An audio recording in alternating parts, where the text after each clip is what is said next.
Os ambientalistas, com a ajuda de políticos e de outras burocracias globalmente poderosas, foram bem-sucedidos em impor sobre todo o globo um conjunto de ideias que já custou dezenas de milhões de vidas humanas. Peguemos o exemplo mais famoso deste totalitarismo homicida. Em 1962, a famosa bióloga americana Rachel Carson publicou o livro Silent Spring, uma fábula sobre os supostos perigos dos pesticidas. O livro se transformou em um clássico do movimento ambientalista, não obstante se tratasse de uma obra de ficção.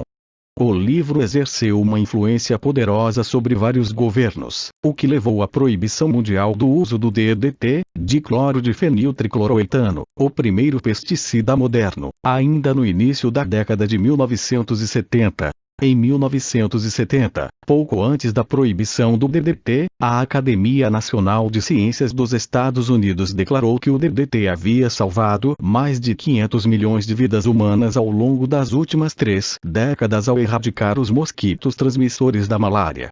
Naquele ano, a Academia lançou um relatório no qual dizia: se tivéssemos de eleger alguns produtos químicos aos quais a humanidade deve muito, o DDT certamente seria um deles. Em pouco mais de 2 décadas, o DDT evitou que 500 milhões de seres humanos morressem de malária, algo que sem o DDT seria inevitável. Antes da proibição do DDT, a malária estava prestes a ser extinta em alguns países. O DDT foi banido pelos governos no início da década de 1970, não obstante o fato de não ter sido apresentada nenhuma evidência científica comprovando que ele gerasse os efeitos que Carson e o movimento ambientalista alegavam que ele gerava. Em seu livro Ecofreaks, John Berlau, pesquisador e diretor do Center for Investors and Entrepreneurs do Competitive Enterprise Institute, escreveu que nenhum único estudo mostrando o elo entre exposição ao DDT e contaminação humana já foi replicado. Não apenas isso. Em um estudo de longo prazo, alguns voluntários comeram 900 g de DDT durante 1 ano e meio. Até hoje, mais de 20 anos depois, nenhum deles apresentou nenhum efeito colateral em sua saúde. O Dr. Henry Miller, membro sênior da Hoover Institution, e Gregory Conco, membro sênior da Competitive Enterprise Institute, escreveram em seu artigo na revista Forbes, Rachel Carson's Deadly Fantasies, que o banimento do DDT foi responsável pela perda de dezenas de milhões de vidas humanas, majoritariamente crianças em países pobres e tropicais. Tudo isso em troca da possibilidade de uma pequena melhoria na fertilidade das aves de rapina. Esta continua sendo uma das mais monumentais tragédias humanas do século passado. Além das mortes de literalmente milhões de pessoas no terceiro mundo em decorrência da malária, o banimento do DDT também gerou inúmeras colheitas desastrosas, uma vez que insetos vorazes que eram combatidos pelo DDT puderam se proliferar novamente, e praticamente não há substitutos para o DDT a preços acessíveis nos países pobres. Mesmo se as estimativas da Academia Nacional de Ciências em relação às vidas salvas pelo DDT estivessem exageradas por um fator de 2, Rachel Carson e sua cruzada contra o pesticida ainda seriam responsáveis por mais mortes humanas do que a maioria dos piores tiranos da história do mundo. Não obstante todas as evidências de que o DDT, quando utilizado corretamente, não apresenta nenhuma ameaça para o ambiente, para os animais e para os seres humanos, os ambientalistas extremistas continuam defendendo sua proibição. Só na África, milhões continuam morrendo de malária e de outras doenças. Após a Segunda Guerra Mundial, o DDT salvou milhões de vidas na Índia, no Sudeste Asiático e na América do Sul. Em alguns casos, as mortes por malária caíram para quase zero. Após o banimento do DDT, as mortes por malária e por outras doenças voltaram a disparar. Por que então o banimento não é revogado? Porque este é justamente o objetivo destes extremistas: controle populacional. Alexander King, cofundador do Clube de Roma, disse: na Guiana, em menos de 2 anos, o DDT já havia praticamente aniquilado a malária. Porém, isso levou a uma duplicação das taxas de fecundidade. Portanto, meu maior problema com o DDT, olhando em retrospecto, é que ele ajudou a intensificar o problema da explosão demográfica. Jeff Hoffman, representante ambientalista, escreveu no site grist.org que a malária era, na realidade, uma medida natural de controle populacional, e o DDT gerou uma volumosa explosão populacional em alguns locais onde ele havia erradicado a malária. Basicamente, porque seres humanos devem ter prioridade sobre as outras formas de vida. Não vejo ninguém respeitando os mosquitos aqui nesta seção de comentários. O livro de John Berlau cita vários outros exemplos de desprezo dos ambientalistas pela vida humana e de como eles transformaram os políticos em seus idiotas úteis.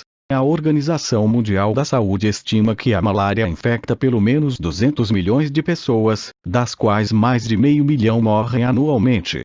A maior parte das vítimas da malária são crianças africanas.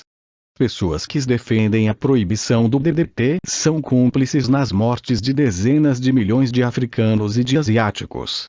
O filantropo, Bill Gates, arrecada dinheiro para milhões de redes contra mosquitos. Porém, para manter suas credenciais acadêmicas intactas, a última coisa que ele advogaria seria o uso do DDT.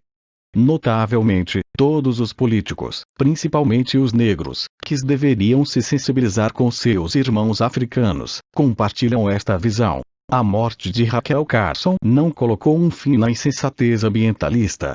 O Dr. Paul Ehrlich, biólogo da Universidade de Stanford, em seu best-seller de 1968, The Population Bomb, previu que haveria uma enorme escassez de comida nos Estados Unidos e que, já na década de 1970, centenas de milhões de pessoas irão morrer de fome neste país.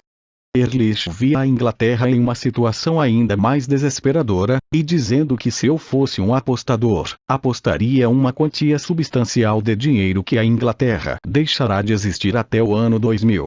No primeiro dia da Terra, celebrado em 1970, Ehrlich alertou: dentro de 10 anos, todas as mais importantes vidas animais nos oceanos estarão extintas. Grandes áreas costeiras terão de ser evacuadas por causa do fedor de peixe morto. Apesar de todo este notável currículo, Ehrlich continua até hoje sendo um dos favoritos da mídia e do mundo acadêmico. E há ainda as insensatezes previstas pelos governos. Em 1914, o US Boreal of Mines, uma espécie de Ministério das Minas e Energia americano, previu que as reservas de petróleo do país durariam apenas mais 10 anos. Em 1939, o Ministério do Interior americano revisou as estimativas, dizendo agora que o petróleo americano duraria mais 13 anos. Em 1972, o relatório publicado pelo Clube de Roma disse que as reservas de petróleo em todo o mundo totalizavam apenas 550 bilhões de barris. Com este relatório em mãos, o então presidente Jimmy Carter disse que até o final da próxima década, poderemos exaurir todas as reservas de petróleo existentes em todo o mundo. E acrescentou: todo o petróleo e todo o gás natural de que dependemos para 75% de nossa energia estão acabando. Quanto a esta última previsão de Carter, o recente relatório do US Government Accountability Office, braço auditor do Congresso americano em conjunto com especialistas do setor privado, estima que, mesmo que apenas metade do petróleo existente na formação geológica do Green River nos estados de Utah, Wyoming e Colorado seja recuperada, isso já seria igual a todas as reservas de petróleo que comprovadamente existem no mundo. Trata-se de uma estimativa de 3 trilhões de barris, mais do que a OPEP possui em suas reservas. Mas não se preocupe. Tanto Carter quanto Ehrlich ainda são frequentemente convidados pela mídia para emitir suas opiniões. Nossa contínua aceitação das manipulações, das mentiras e do terrorismo ambientalistas fez com que governos ao redor do mundo, além de banirem o DDT, implantassem políticas públicas assassinas em nome da economia de energia, como, por exemplo, as regulamentações estatais que exigem automóveis com menor consumo de combustível, o que levou a uma redução do tamanho dos carros e a um aumento no número de acidentes que, em outras circunstâncias, não seriam fatais. Da próxima vez que você ver um ambientalista alertando sobre algum desastre iminente, ou dizendo que estamos prestes a vivenciar a escassez de alguma coisa, pergunte para ele qual foi a última vez que uma previsão ambientalista se mostrou correta. Algumas pessoas estão inclinadas a rotular os ambientalistas de idiotas. Isto é um juízo errôneo. Os ambientalistas foram extremamente bem-sucedidos em impor sua agenda. Somos nós que somos os idiotas por termos ouvido e aceitado tudo passivamente, e por termos permitido que os governos acatassem suas ordens. Gostou do vídeo? Então deixe seu like, inscreva-se no canal e compartilhe com seus amigos.